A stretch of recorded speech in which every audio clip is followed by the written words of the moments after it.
Hi BookTube, my name is Juan, I am just one reader and I am here with some book reviews. Today I will cover books numbers 20 through 24 that I have read so far in 2021, and I will be as brief and precise as I can.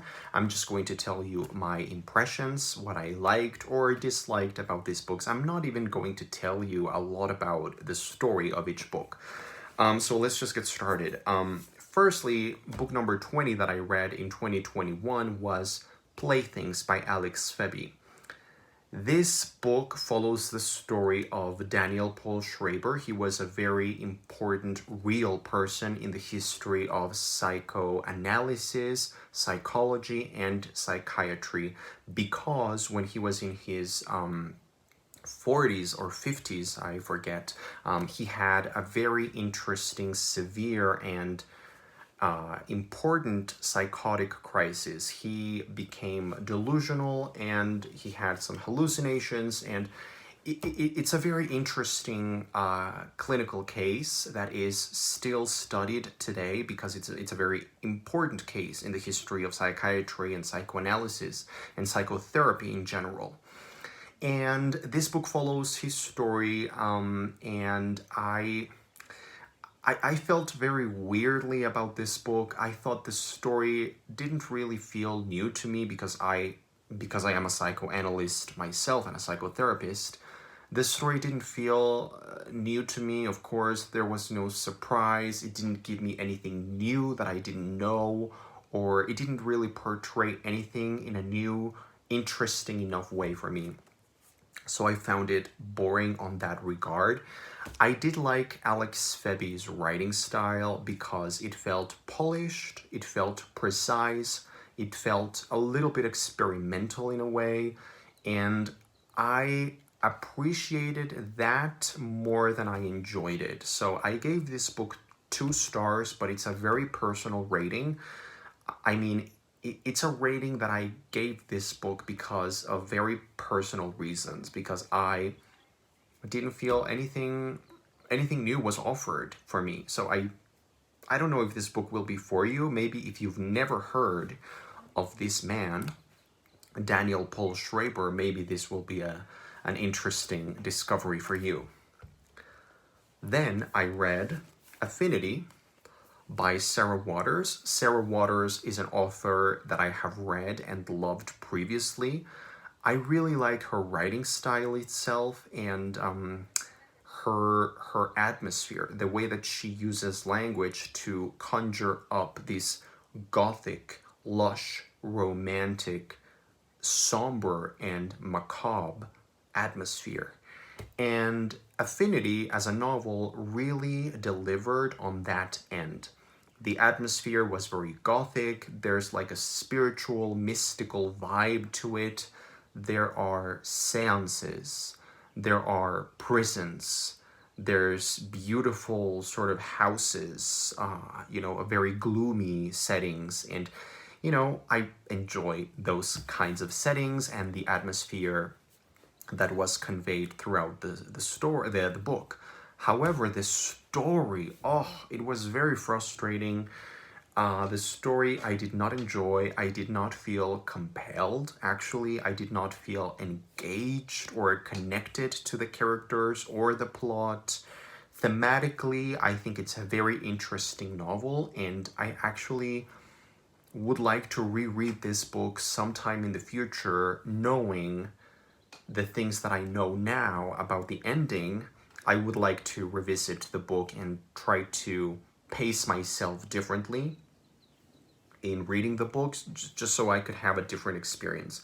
But I honestly didn't really care for this one. It's my least favorite of her novels by a mile. Like it's farly. That's not a word.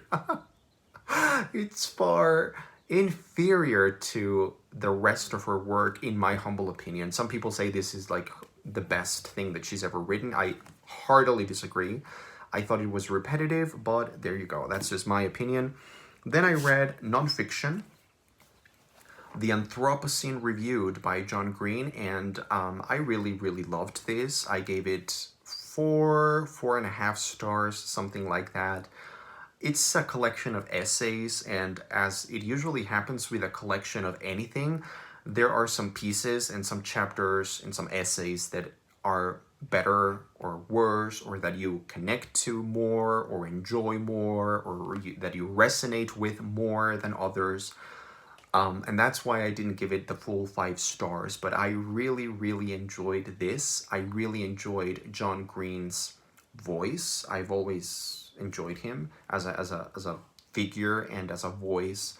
And yeah, there are many, many interesting fun facts and little funny things that he put in this book that I didn't know, and I'm constantly still thinking about them. And yeah, it's funny, it's clever, it's interesting, it's heartfelt, it's human. Loved it.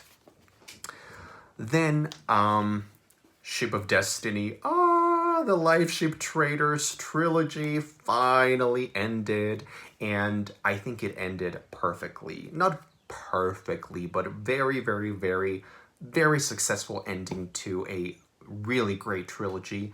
Not a perfect trilogy, and if you want to hear more of my thoughts, go and check out my review for the entire trilogy, completely spoiler-free. So, Ship of Destiny is book 3, and I gave this book 4 stars instead of 5 stars. You know, I gave book 1 and book 2 in the series 5 stars. They were perfect. This was not as good. I have some problems with some of the character arcs, some of the resolutions or lack thereof. I thought the action scenes are not great. Robin Hobb is not a good action or battle scene writer. She's just not good at that. She's good at some other really great things. I mean, she's wonderful in many regards, but action and good climaxes is not her thing. So I found this a little anticlimactic in several ways, but I almost don't care. Just look at my face. I think of this book's ending and I just light up. It's great. It's great. Even if I didn't love this as much as I did the first 2 books, I thought the series as a whole was great. And I am so on board for the rest of her series, The Realm of the Elderlings. 4 stars. Yeah. And then I read Mort by Terry Pratchett. Mort is a book that had been sold to me as one of the great books in Discworld by Terry Pratchett. Terry Pratchett himself has been sold for many years to me as an author that I should love and that I would love and that I just had to enjoy, just had to try out. Because Terry Pratchett does several things that I absolutely adore in books. He's mocking, he's playful. Hello, I love playfulness in books. Actually, I made a video talking about playfulness in books. You can go and check that out. This book was playful. It was very silly, it was very witty, it was very funny, and I strongly disliked it. I could not connect to it. There's something about Terry Pratchett that I just can't deal with. I don't understand what it is, but this book, I feel so frustrated and so ambivalently towards this book. I really disliked it because, in a way, I feel like Terry Pratchett is denying me the opportunity to fall in love with him and with his writing and with his characters and with his series and everything. I just can't. I could not deal with this book. I actually DNF'd this book halfway through. And I am still talking about it here because I think it's important, because even if something is supposed to be perfect for you, it still might not be, and that's fine. You just have to realize that you don't connect, and you have to let go. Let it go. Just let it go. It's just not realistic that you would like the things that people say you will like. It doesn't happen all the time, and I really wish this had been for me. I feel like I am mourning the possibility of falling in love with Terry Pratchett. I don't think he's an author for me at all. The writing I do not like. The writing feels like this is a book that maybe I would enjoy if I were on drugs, but I've never been on drugs in my life, and I this book felt very disjointed. The characters I didn't really care for. It's like a cartoon, and that's not bad in itself.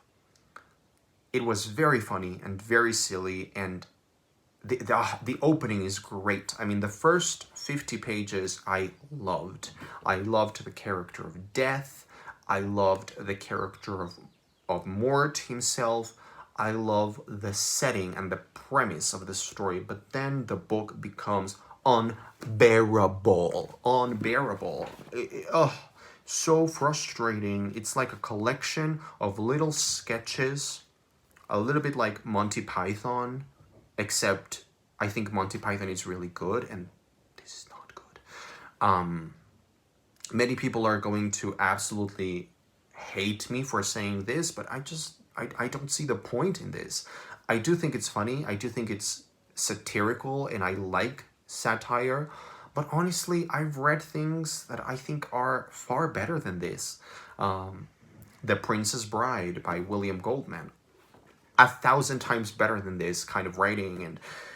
And The Phantom Tollbooth by Norton Juster, and P.G. Wodehouse. Hello, P.G. Wodehouse is like this book's grandfather. Like, this is nothing compared to the wonderful Mr. Wodehouse that lives in my heart. I just love P.G. Wodehouse. Did not like this. I'm sorry. I wanted to love it. I was completely willing to fall head over heels in love with Terry Pratchett and Mort and Discworld. I thought it was horrible. I was so ready for it to be over. The story was going nowhere. I could not connect to anything. It was incredibly boring for a very simple kind of book. And, you know, many people will probably defend themselves or protect themselves by saying that I just didn't get it. But, you know, I do like satire, and I do like funny, silly things. This was just not enough for me. I do think this was very simple, and that sounds very pretentious and narcissistic of me, and, you know, that might be true. I don't know. This is just not for me, and that's fine. I need to accept and mourn Terry Pratchett's presence in my life, because I will not be reading anything else by him. I actually read The Color of Magic, which is the first Discworld book, a couple of years ago, like 7 years ago, and I thought it was horrible as well. But then people say, oh, The Color of Magic is nothing like the rest of the Discworld series. Okay, I'm gonna read Mort. No, no more. No thank you. No thank you, Terry Pratchett. Bad Terry Pratchett. Did not like him. Anyway, that's my review. Thanks for watching. I'm just one reader, and I am a crazy person. At least that's what it feels like now.